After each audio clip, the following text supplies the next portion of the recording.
নমস্কার, রূপালিস কিচেনে স্বাগতম। আজ আপনাদের কাছে নতুন আরেকটা রেসিপি নিয়ে এসেছি। আলুর পরোটা করে আপনাদের দেখাচ্ছি।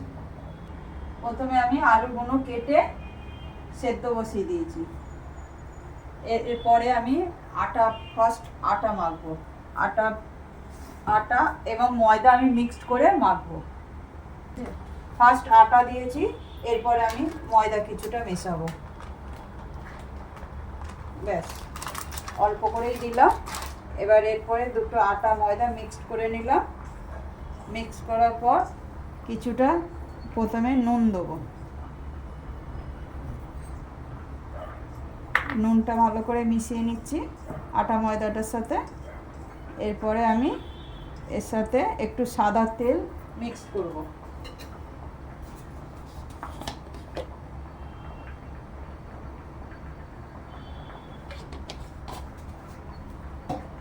সাদা তেলটার সাথে ভালো করে আটা ময়দাটা ভালো করে মিশিয়ে নেব। এটা আমি বানাচ্ছি আলুর পরোটা। আমাদের বাড়িতে 4 জন আছি, 4 জনের জন্য বানাচ্ছি। এবার আপনাদের বাড়িতে বেশি লোক থাকলে বেশি করেও বানাতে পারবেন। এবার তেলটা ভালো করে মিক্সড হয়ে গেছে। এবার আমি একটু অল্প অল্প করে জল দিয়ে আটাটা মেখে নেব। আটাটা মাখা হয়ে গেছে। এবার আমি আলুটা রেডি করব। এখন 10 মিনিট মাখিয়ে রেখে দিচ্ছি। আলুটা প্রায় সেদ্ধ হয়েই এসেছে, এই যে দেখে নিন। আলুটা প্রায় সেদ্ধ হয়ে গেছে। এবার এটা একটু ঠান্ডা করতে দেবো, তারপরে আলুটা রেডি করব। আলুগুলো সব সেদ্ধ হয়ে গেছে। এবার ভালো করে সব ছাড়িয়ে নিয়েছি। এবারে আলুগুলোকে ম্যারিনেট করব। প্রথমে গ্যাসটা জ্বালিয়ে নিলাম। এবার একটা কড়াই বসিয়ে দিয়েছি। কড়াটা গরম হয়ে গেছে, একটু সাদা তেল দিলাম। সাদা তেলটা দিয়ে দিলাম। এবার তেলটা গরম হয়ে গেছে। প্রথমে একটু সামান্য গোটা জিরে দিয়ে দিলাম।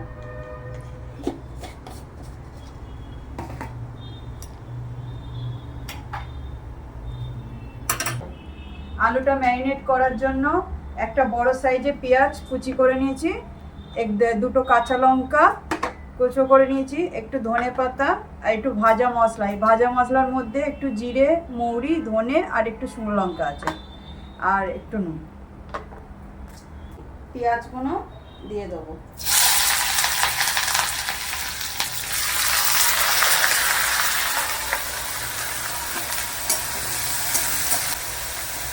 পেঁয়াজটাকে নরম করার জন্য একটু সামান্য নুন দিয়ে দিলাম।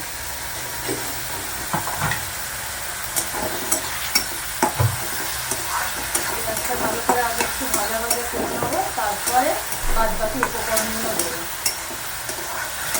পেঁয়াজটা একটু ভাজা ভাজা হয়ে গেলে তারপরে বাদ বাকি উপকরণগুলো দেবো। এখনো আরেকটু ভাজা হবে। এরপরে একটু ব্রাউন হয়ে গেলে তবেই দেবো। পেঁয়াজটা অনেকটা ভাজা ভাজা হয়ে এসছে, অনেকটা দেখুন ভাজা ভাজা হয়ে গেছে। এবার আমি দিয়ে দেবো কাঁচা লঙ্কাগুলো। কাঁচা লঙ্কাগুলো একটু নেড়ে চেড়ে নেবো। কাঁচা লঙ্কা নেড়ে নিলাম। এরপরে আমি দেবো একটু আদা রসুনের পেস্ট।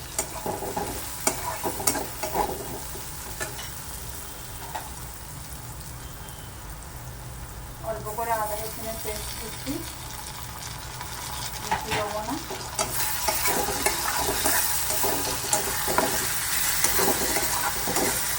আদা রসুনের পেস্টটা দিয়ে ভালো করে আগে ভেজে নেবেন, নাহলে কাঁচা গন্ধ পাবে। পেস্টটা দিয়ে বেশ এবার ভাজা ভাজা হয়ে এসছে, ভালো করে মিশে গেছে। এবার দেবো, প্রথমে আমি একটু লঙ্কা গুঁড়ো দেবো। অল্প করে লঙ্কা গুঁড়ো দিলাম। এরপরে দেবো একটু সামান্য হলুদ গুঁড়ো, তারপরে দিচ্ছি একটু জিরে গুঁড়ো দিয়ে এটা ভালো করে মিশিয়ে নেব।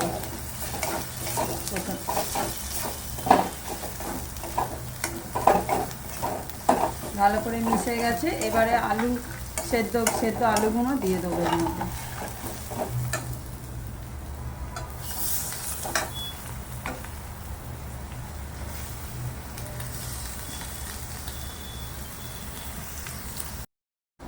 আলুগুলো ভালো করে মশলা দিয়ে মিশিয়ে নিয়েছি। আলুগুলো দেখে নিই।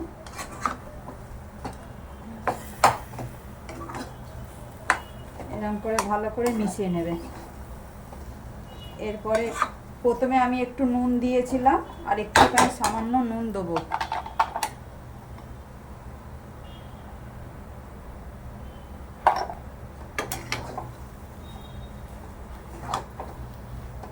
ভালো করে উল্টে পাল্টে এরকমভাবে নেড়ে নেবে।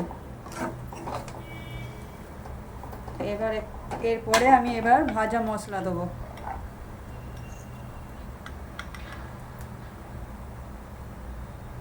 ভাজা মশলাটা দিলে একটু ভালো টেস্টি হবে। এবার এরপরে একটু ধনে পাতা দেবো। এবার এইগুলো সব দিয়ে ভালো করে মিশিয়ে নেব।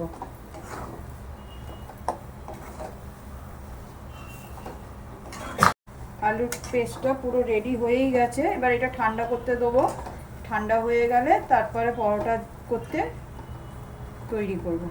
10 মিনিট হয়ে গেছে আটাটা মাখানো, ঢাকা দিয়ে রেখেছিলাম। এই যে দেখাচ্ছি, বেশ ভালো নরম হয়েছে। এবার এইটা পুর বানিয়ে নেবো। আগে লেচিটা করি। লেচিটা করে একটু বড় বড় বড় করে লেচি করবেন। এবার লেচিগুলো করে নিলাম। সব লেচিগুলো কমসে কম আমার হয়েছে 7টা লেচি হয়েছে। 7টা হয়েছে। এবারে 7টা লেচির মধ্যে পুর ভরে নেবো আগে, তারপর বেলবো। এরকম করে করে লেচিগুলো এরকম করে করে হাতের মাধ্যমে এরকম করে গোল করে নেবেন, একটু বড় করে। এবার পুরগুলো ঠান্ডা হয়ে গেছে আমার। এগুলো করে এরকম করে দেবেন, দিয়ে পুরো লেচিটা পুরো ঢেকে দেবেন। করে এরকম করে করে একটা হলো। এরকম করে করে এই লেচি যেরকমভাবে করলাম, এরকম করে করে আমি 7টা লেচি পুরো আলুর পুরে ভরে দেবো। পুরগুলো সব ভরা হয়ে গেছে।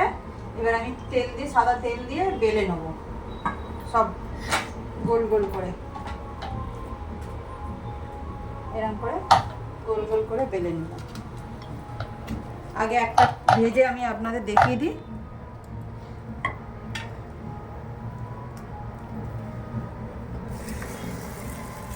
এই যে দিয়েছি, চাটুতে দিয়ে দিয়েছি। এবার 1 পিঠ ভাজা হলে তারপর আরেক পিঠ তুলব। 1 পিঠ ভাজা হয়ে গেছে। এবার একটু উল্টে দেবো আস্তে করে। দুটো পিঠেই ভালো ভাজা হয়ে গেছে। এবার তেল দিয়ে দেবো।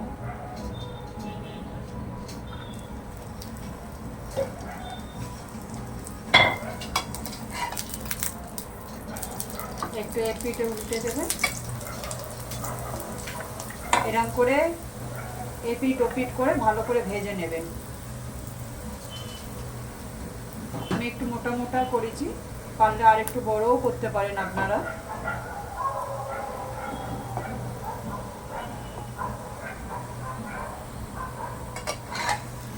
এবার আরেক পিঠ উল্টে দিচ্ছি।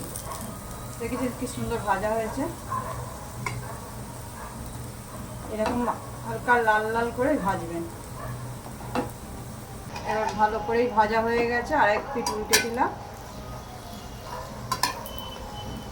দিয়ে সুন্দর ভাজা হয়ে গেছে। এবার আমি একটু জোর কমিয়ে দিলাম।